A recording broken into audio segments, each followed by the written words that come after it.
Bonjour Sarah, Bonjour, Lucie. merci infiniment d'avoir accepté ce recueil de témoignages. J'en suis ravie et honorée. Merci beaucoup à toi pour ton invitation. Écoute, pour les gens qui t'écouteront ou qui te verront, est-ce que tu peux te présenter s'il te plaît? Ouais, donc je m'appelle Sarah, j'ai 35 ans, j'habite à Bordeaux. J'ai un parcours, qu'on peut qualifier d'atypique ou de un peu ascensionnel. Je suis passée donc d'un bac-5 à 2 bac+5 avec, un décrochage scolaire assez important à 15 ans, enfin de 12 à 15 ans.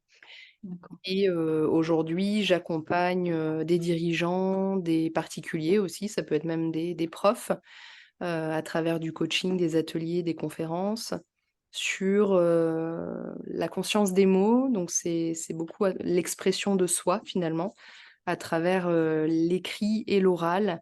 Donc c'est apprendre à voilà, à se définir et à parler de soi aussi autrement. Voilà. OK. C'est très lié à la confiance en soi aussi. Je me suis rendu compte que la prise de parole en public et la confiance en soi étaient, vraiment liées. Donc quand on travaille l'un, on travaille l'autre.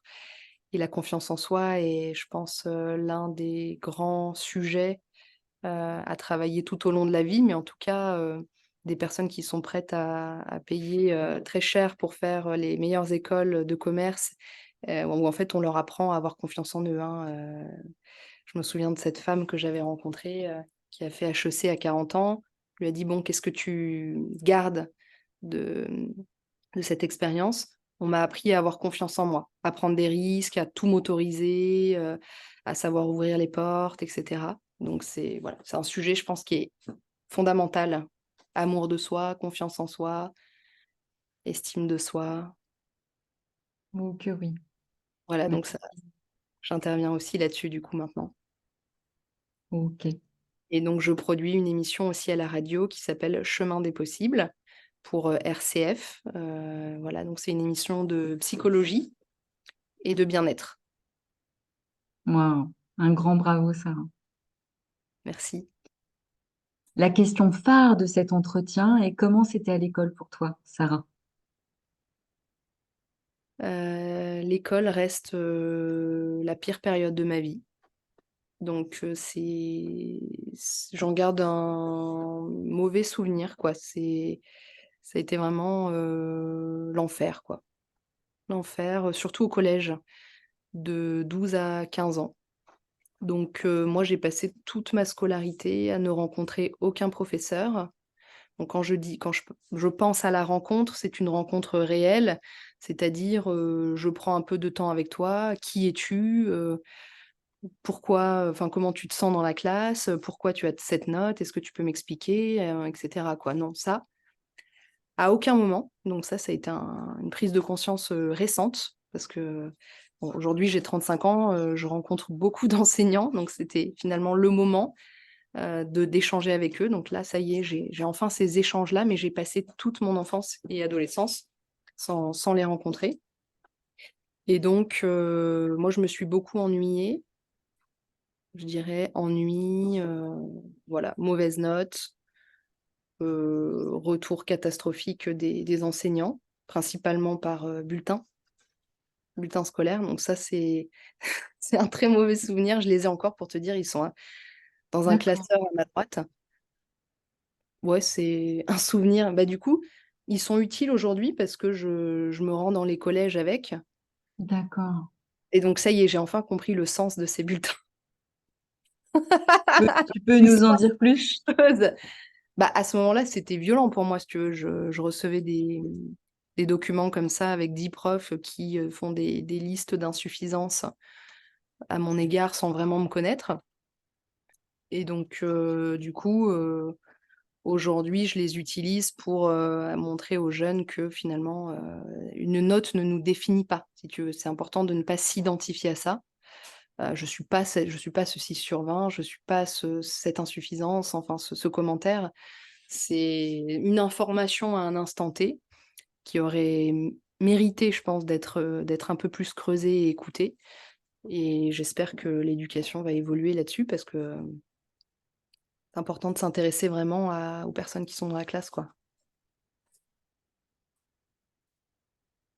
Par rapport justement au fait que tu dises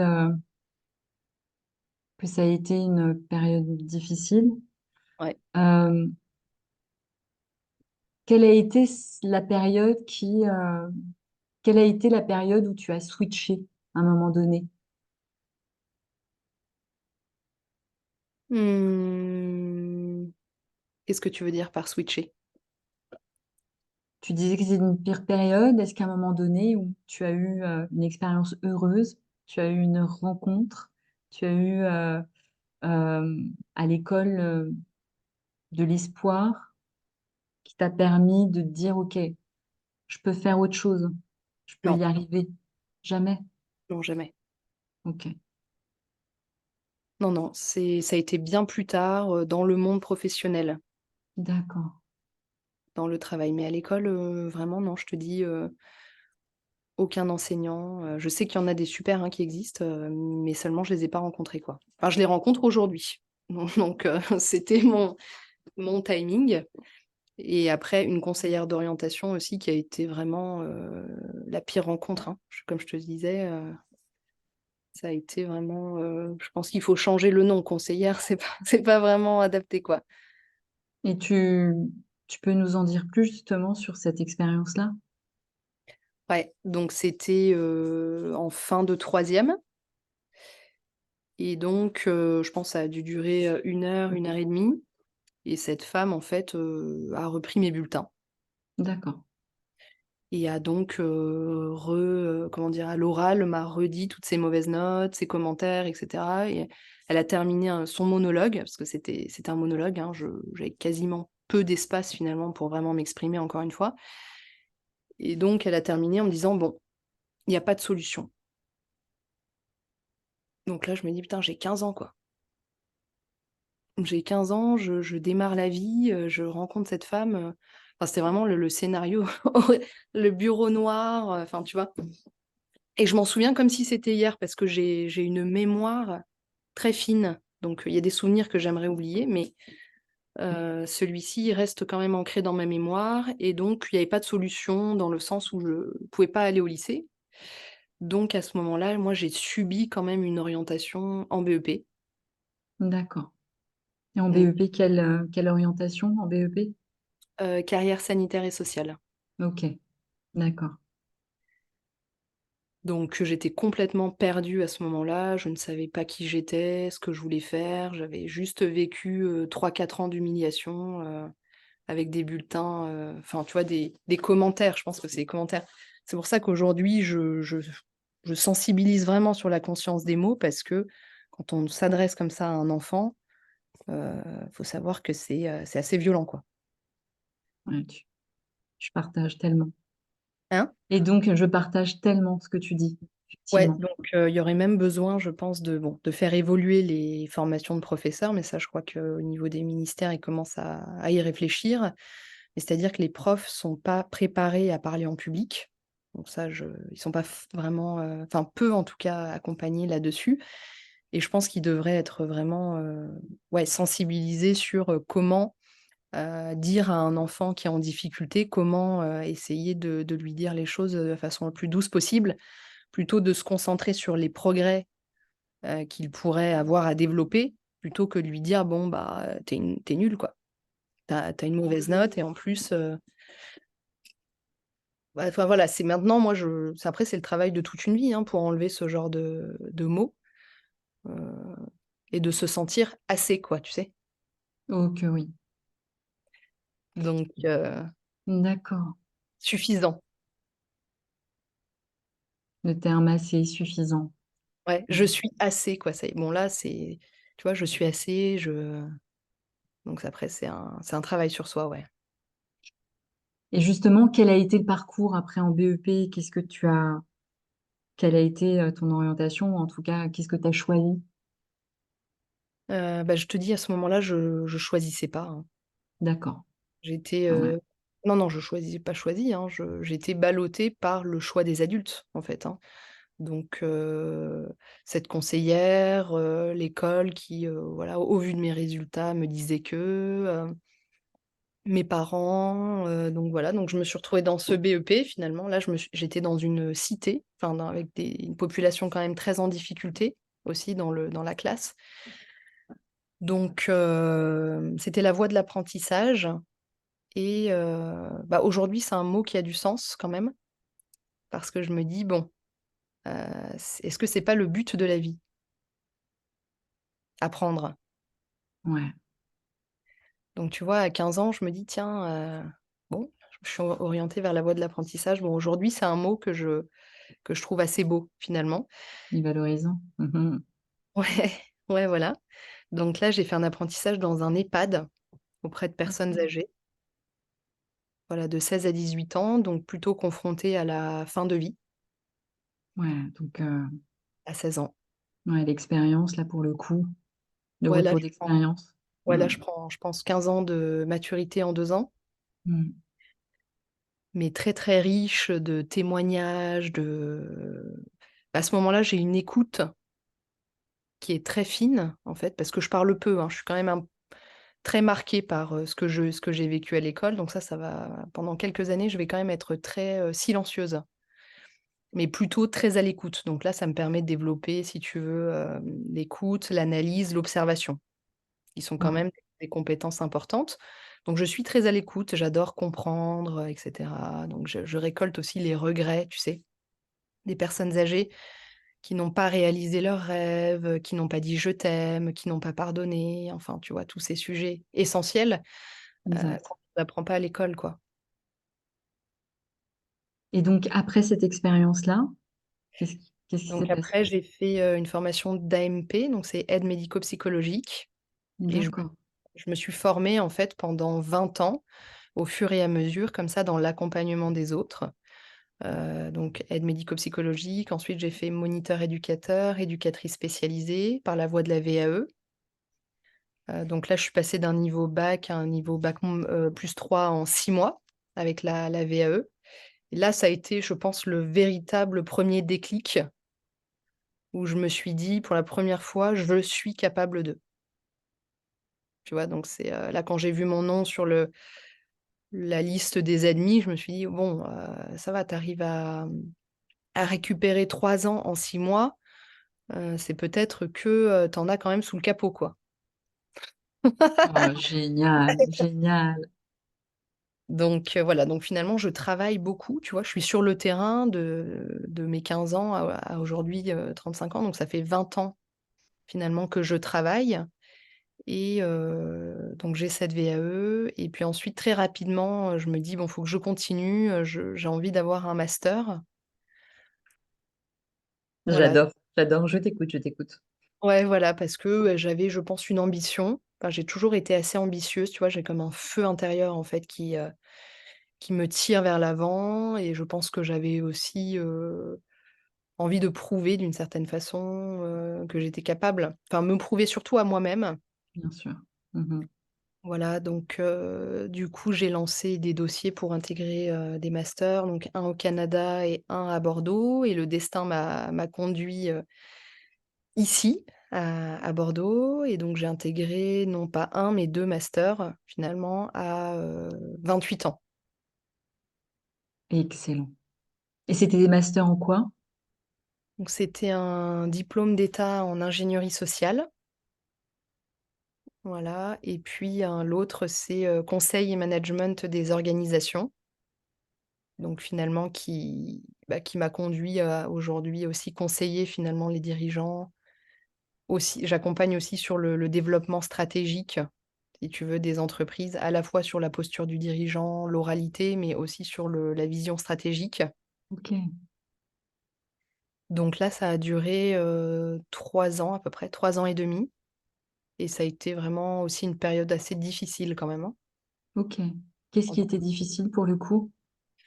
Bah, là, j'ai quand même senti vraiment le niveau, pour quelqu'un qui n'a pas mis le pied au lycée, si tu veux. Moi, j'ai pas appris à écrire une rédaction, par exemple. Enfin, tu vois? Au collège, j'ai décroché complètement, donc j'écoutais, très peu, j'étais ailleurs, quoi. J'étais, beaucoup Ouais, dans je mes pensées, en train de me faire des scénarios un peu magiques, tu vois? Finalement, je me rêvais un peu ma vie, tu vois? Je me faisais des films, je je te regardais comprends. ouais, voilà, je regardais par la fenêtre, je m'imaginais des scénarios fantastiques, alors que la réalité, c'est que j'étais assise, sur une chaise avec des mauvaises notes donc j'étais ailleurs, si tu veux, donc il y a cette période où j'étais ailleurs, le lycée que j'ai pas connu. Bon, là, je me retrouve à l'IAE en cours de finance en master 2. Je me dis: «Putain, c'est du chinois, quoi. Comment je vais faire?» Je comprends rien, quoi. Waouh! Mais comment tu géré donc? Bah, écoute, c'est, je pense, une intelligence des situations, que j'ai, hein, tu vois? Après, j'ai appris à me connaître tout au long de ce parcours, finalement, et je me suis rendu compte que j'avais une intelligence situationnelle. Situationnelle, donc ça veut dire que je m'adapte, si tu veux, j'observe, j'écoute, je comprends et j'arrive à finalement à engranger, de l'information et comme j'ai, ouais, une persévérance aussi, j'arrive, si tu veux, à me débrouiller. Donc ça, c'est enseigné aujourd'hui à Sciences Po, hein, intelligence situationnelle et débrouillardise. C'est en fait J'adore.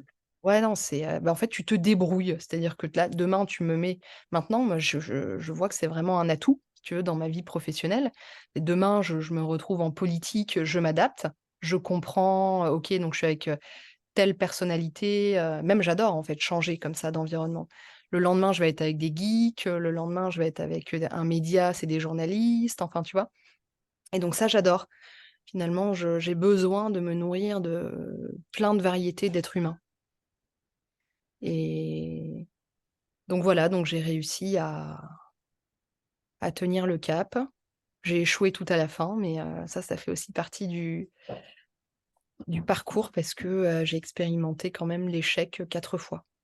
OK, 4 fois, ça veut dire que tu as tenté Ouais, 4 et fois? ouais. Mais tu es excellente, Non, mais mais c'est excellent. ah non, mais c'est en plus, j'échouais à l'oral, figure-toi. Waouh! Et ouais. Ouais, ouais, ouais, ouais. Donc Belle expérience. Dure, belle a posteriori. Tu ouais. l'as vécu, tu as dû voilà, Oui, sur le moment, c'est un échec, c'est toujours, douloureux, hein. bien sûr, On peut y mettre toutes les belles phrases derrière. Sur le moment, c'est quand même une porte qui est fermée alors que tu as travaillé, quoi. exactement. Et Mais donc au bout de la 4e fois? après, donc ça a été à différents moments de ma vie, hein, ces échecs-là, si tu veux. D'accord, OK. Et qu'est-ce qui t'a poussé à réitérer, à persévérer? Mmh, bah, l'envie de réussir, tout simplement, je pense. OK. Ouais, pour moi, c'est très important d'aller au bout, tu vois, d'un projet. J'ai vraiment ouais, j'ai vraiment cette persévérance et je pense que ouais, j'avais cette envie d'aller au bout, quoi. Je pouvais pas m'arrêter en chemin comme ça, Chapeau bas, vraiment. Et effectivement pouvoir, t'accrocher, parce que j'imagine qu'à chaque fois il y a eu, bah, des développements de compétences, Oui. forcément un apprentissage, renforcé. Ah bah, l'échec, en tant que tel est une école. Donc l'échec, pour moi, c'est ouais, c'est vraiment un enseignement. Aujourd'hui, la conférence que je donne, c'est un nouveau regard sur l'échec. Mmh, partenaire avec, Charles Pépin? Non, bah, je l'ai rencontré, j'ai son livre, mais Excellent. mais ouais, ouais, ouais, c'est l'échec, c'est vraiment une expérience initiatique de progrès Tu en et prends conscience, ouais. Mmh. ouais, c'est ça, j'en ai pris conscience après, hein. C'est un chemin de vie, quoi. Ouais, c'est Mais clair. mais c'est clair que ça te met face à toi-même, tu vois, ton «plus mauvais miroir» entre guillemets et OK. et du coup, c'est une introspection, c'est une remise en question. Pourquoi j'ai pas réussi? Qu'est-ce que je n'ai pas fait? Qu'est-ce que je peux mieux faire? Tu vois? Après finalement et je me suis rendu compte qu'à chaque fois que j'échouais, que je recommençais, que je réussissais, j'étais finalement devenue bien meilleure que ceux qui avaient réussi la première fois. Parce que si tu veux, là, j'ai tous mes camarades, par exemple, de collège, de lycée, qui ont suivi un cursus plutôt classique, qui n'ont pas, continué, comme j'ai pu continuer par la suite. Donc en fait, ouais, moi, je parle aujourd'hui d'un chemin qui est différent et qui est tout aussi, valorisant, je pense. Tu vois, l'apprentissage, je pense qu'à l'avenir, moi, ça va devenir vraiment la voie royale. Parce qu'à mon époque, c'était un peu le vilain petit canard, quoi, tu vois? Orientation subie, en BEP, waouh, qu'est-ce qu'on va faire d'elle, quoi? Exact, Alors que bien sûr. bon, là, maintenant, je fais des audits qualité pour des centres de formation et je coach les profs, quoi. Donc si tu veux, hein? J'adore. J'adore. Tu es un parcours singulier, atypique, mais inspirant. Merci beaucoup, Sarah. Oh, j'espère que parents vont pouvoir transmettre, tu vois, cette interview à leurs enfants, à leurs jeunes, qui, pour beaucoup, sont en perte de repère. En tout cas, quand tu as réussi, justement, qu'est-ce qui s'est passé par la suite? Quand tu as eu donc ces diplômes, ces grades, Ouais, bah, finalement, tu vois, donc aujourd'hui, surdiplômée, hein, j'ai 5 diplômes, 2 masters, 20 ans d'expérience professionnelle. Donc plus d'expérience professionnelle que la moyenne des gens de mon âge et plus de diplômes aussi. Donc là, je me suis dit: «Waouh, qu'est-ce qui s'est passé, quoi?» Enfin, j'ai eu vraiment une prise de conscience parce que ça me rend, c'est vrai, singulière et c'est peut-être ce qui fait ma force et ma chance aujourd'hui. Cette singularité que j'apprends à cultiver finalement. Et quand j'ai obtenu mes 2 masters, j'ai pris conscience que ça ne déterminait ni mon bonheur, ni ma valeur, ces 2 morceaux de papier. je prends. Par contre, le chemin, initiatique pour y parvenir a été très riche d'enseignements de vie, Ouais. mais c'est pas ce morceau de papier, si tu veux, je pense que j'étais toujours la même quand je faisais le ménage à l'EHPAD. J'étais déjà cette Sarah. Finalement, intelligente, enfin avec toutes les qualités que j'ai aujourd'hui. Je l'étais déjà quand j'étais dans cette classe de quatrième, troisième, en train de m'ennuyer à récolter des mauvaises notes. Mais je pense que j'ai toujours été, la même. Après j'ai, comment dire, développé mes qualités humaines au fil de mes expériences. Mais cette petite Sarah, si tu veux, elle vit toujours au fond de moi, quoi. Oh, merci beaucoup. J'ai trois dernières questions à te poser, Sarah. Et merci, j'ai mon estomac, tu sais, qui est en train de vivre des émotions. Ah ouais? Je vois Ah, que tu as les joues merci. qui sont roses donc Je suis en train parce que je suis heureuse, là, l'émotion, tu vois, est là. ouais, bah, moi c'est chez moi aussi ça me des fois comme je suis sensible, des fois voilà, j'ai appris à enfin ça me touche aussi, hein, non pas de parler de ces moments-là parce que c'est des moments Merci beaucoup. à la fois beaux et à la fois, très douloureux, quoi. Ouais.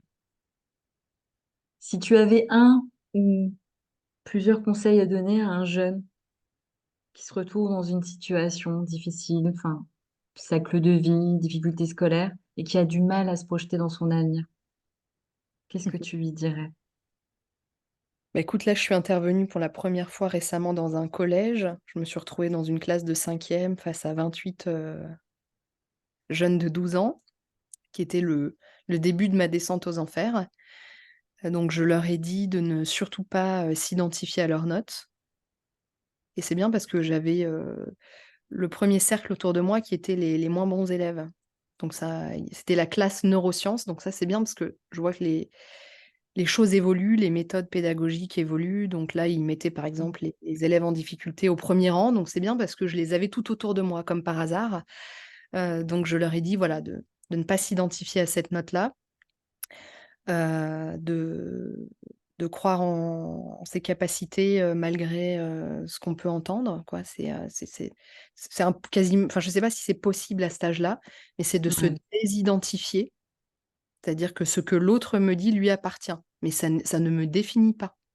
Si, ouais, monsieur Robert, dit que je suis pas assez, bon, bah, ça appartient à monsieur Robert. Moi, je suis peut-être, je suis comme je suis, quoi. Je fais ce que je peux avec le système qui n'est pas adapté à toutes les formes d'intelligence et qui, pour moi, la conclusion un peu d'aujourd'hui, c'est le système éducatif actuel crée de la souffrance. Un jeune sur 5 a un problème de santé mentale et de nombreux enseignants sont en dépression. Donc c'est un système, tu vois? Bien sûr. Aujourd'hui, j'identifie plus mon échec scolaire, personnellement, mais je me dis: «C'est peut-être l'échec d'un système». C'est le système qui met en échec un certain nombre d'élèves par, ce serait tout à revoir, hein, la formation des enseignants, les méthodes, pédagogiques, proposées, Ouais. la place de la parole de l'enfant, donc hyper important. Donc moi, j'interviens maintenant, je donne le micro, tu vois, aux enfants. C'est hyper important pour moi de les aider, en fait, à parler, quoi. Ils ont besoin d'être écoutés. Un des plus grands besoins de l'être humain, c'est d'être écouté. Quand tu es écouté et ça y est, j'existe. Ça y est, j'existe. Hein? Oh que oui. La considération, la reconnaissance. Mais oui. C'est ça, donc je dirais, ouais, de ne pas s'identifier à la note, au retour, négatif, de d'apprendre à s'aimer, d'apprendre à se connaître et de Ouais. cultiver autant que possible un état d'esprit, fort et positif, quoi, tu vois? Merci beaucoup, Sarah. Et d'accepter l'échec comme une expérience qui va se transformer, en fait. On a la capacité de tout transcender en tant qu'être humain et mais ils ont besoin d'être accompagnés les Ouais. jeunes, je pense sur tous ces sujets-là, hein? Oh que oui. Tu prêches une convaincue. J'aimerais bien, ouais, qu'on parle d'amour aussi à l'école, tu vois? C'est quand même, le but pour moi ultime de la vie Ouais. et l'expérimentation de l'amour dans un tas de situations, que ce soit le couple, la famille, le travail, l'école. C'est comment je m'aime, comment j'arrive à transmettre l'amour, tu vois? Ouais, C'est bien sûr. à la fin d'une vie, je veux dire, il reste que ça. Merci beaucoup, Sarah. Et pour le versant parents, qu'est-ce que tu leur dirais aux parents? Aux parents, je leur dirais de poser des questions à leur enfant, donc de s'asseoir avec lui, d'essayer de comprendre et de libérer la parole sur les émotions. Et puis, je dirais aux parents de faire confiance à l'enfant,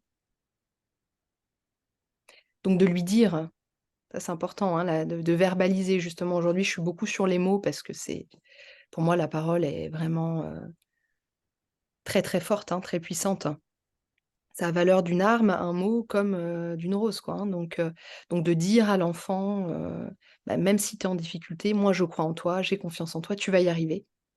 On va t'aider, on va trouver des solutions, mais sache que nous, on est 100% sûrs de toi». Merci beaucoup, Sarah. Merci pour ces pépites, ces bulles, comme je dis, d'oxygène et surtout d'inspiration qui sont essentielles pour, justement la santé mentale, en fait. Ça fait partie. Ça fait partie. Et ton mot de la fin, est-ce que tu en aurais un? Juste un mot sur, quelle thématique? N'importe laquelle. Bah, l'amour, je pense.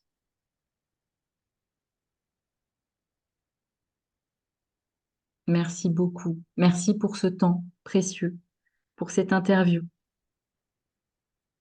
Merci à toi de m'offrir cet espace de parole qui, moi, me permet de transmettre et puis voilà, d'aller toucher les cœurs, je pense.